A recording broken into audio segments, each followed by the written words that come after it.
എന്നോട് ഒത്തിരി പേര് ഈ ബിഗ് ബോസിൻ്റെ വീഡിയോ ചെയ്യുമ്പോൾ ചോദിച്ച ഒരു കാര്യമാണ്, ഫൈനൽ 5-ൽ വരാൻ ആഗ്രഹമുള്ള ഒരു കണ്ടസ്റ്റൻ്റ് ആരാണ്. കഴിഞ്ഞ ഒരു 2-3 ആഴ്ചയ്ക്ക് മുമ്പ് വരെയാണെങ്കിൽ എനിക്ക് ഏറ്റവും ഇഷ്ടമില്ലാത്തൊരു കണ്ടസ്റ്റൻ്റ് നിവിൻ തന്നെയായിരുന്നു. കാര്യം നിവിൻ ആദ്യം വന്നപ്പോഴത്തേക്ക് ഓക്കെ ആയിരുന്നു. പിന്നെ അത് കഴിഞ്ഞിട്ട് നിവിൻ ഫാമിലി വീക്കോടെ കഴിഞ്ഞപ്പോഴത്തേക്ക് നിവിന് ഭയങ്കര ഒരു ചേഞ്ച് ഉണ്ടായി.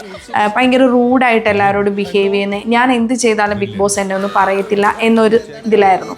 അതിനുശേഷം ലാലേട്ടൻ വന്ന് കുറച്ച് താക്കീതൊക്കെ കൊടുത്തതിന് ശേഷമുള്ള ഇപ്പോഴത്തെ നിവിനെ എനിക്ക് ഭയങ്കര ഇഷ്ടമാണ് പേഴ്സണലി. കാര്യം നിവിന് വന്നൊരു മാറ്റം, ആരെങ്കിലും ഒറ്റയ്ക്കൊന്ന് വിഷമിച്ചിരുന്നാൽ ഓടി ചെല്ലുക, അവരോട് സംസാരിക്കുക. ചിലപ്പോൾ നിവിന് ഉള്ളിൻ്റെ ഉള്ളിൽ എന്തെങ്കിലും വൈരാഗ്യം ഉണ്ടെങ്കിൽ പോലും അത് മാറ്റി വെച്ചിട്ട് അവിടെ ഒന്ന് സംസാരിക്കാനും അവിടെ ഒന്ന് കെയർ ചെയ്യാനും നിവിൻ ശ്രമിക്കുന്നുണ്ട്. പിന്നെ നിവിൻ്റെ പല കുക്കിംഗ് ആവട്ടെ, പല ആറ്റിറ്റ്യൂഡ് ആവട്ടെ, അവൻ ചിരിപ്പിക്കുന്ന ആവട്ടെ, എല്ലാവരെയും കൊണ്ട് നടന്ന് ഒരു ആക്ഷൻ കാണിക്കുന്ന ആവട്ടെ, എല്ലാം നമുക്ക് രസിക്കാൻ പറ്റുന്നുണ്ട് പ്രേക്ഷകർക്ക്. അപ്പം എനിക്ക് മാത്രമല്ല, എനിക്ക് തോന്നുന്നു ഒരുവിധ അമ്മമാർ കാറ്റഗറിയിൽ പെടുന്ന എല്ലാവർക്കും നിവിനെ ഇഷ്ടപ്പെട്ടിട്ടുണ്ട്.